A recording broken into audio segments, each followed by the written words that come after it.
Hello friends, இந்த வீடியோல நம்ம என்ன பார்க்க போறோம் அப்படினு பாத்தீங்கன்னா EEE ஓட 2018 क्वेश्चन பேப்பர் பார்த்துட்டு இருக்கோம். சோ அதோட கண்டினியூஷன் தான். சோ இந்த மாதிரி வீடியோஸ் உங்களுக்கு வேணும் அப்படினா என் சேனல் லைக் பண்ணுங்க, ஷேர் பண்ணுங்க, Subscribe பண்ணுங்க. சோ क्वेश्चन குள்ள போலாம். A DC voltage V is applied at time t equal to 0 to a series RC circuit. The steady state current is அப்படினு கேட்டிருக்காங்க. சோ நமக்கு ஒரு RC circuit இருக்கு. சோ RCங்கறப்ப it is in series, ஓகேங்களா? So நமக்கு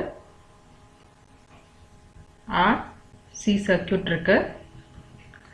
சோ இதுக்கு வந்து DC voltage அப்படிங்கிறது எப்ப அப்ளை பண்ணிருக்கோம் அப்படினு பாத்தீங்கன்னா at time t equal to 0.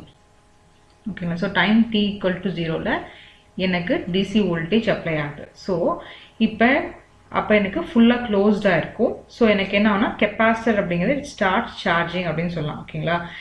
என்ன கேட்டிருக்காங்க क्वेश्चनலனா the steady state current ன்னு கேட்டிருக்காங்க. சோ steady state அப்படிங்கிறது எப்ப அத அச்சீவ் பண்ணும்னா when capacitor is fully charged. So capacitor fully charge ஆனதுக்கு அப்புறம் தான் எனக்கு steady stateல அச்சீவ் ஆகும்.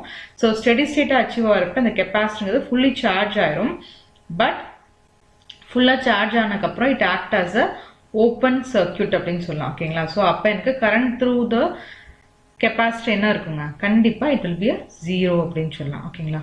So this is about the steady state current. So ஒரு RC circuitல நமக்கு voltage apply ஆறப்ப என்ன ஆகும்னா capacitor starts charging. So steady stateல it will be fully charged.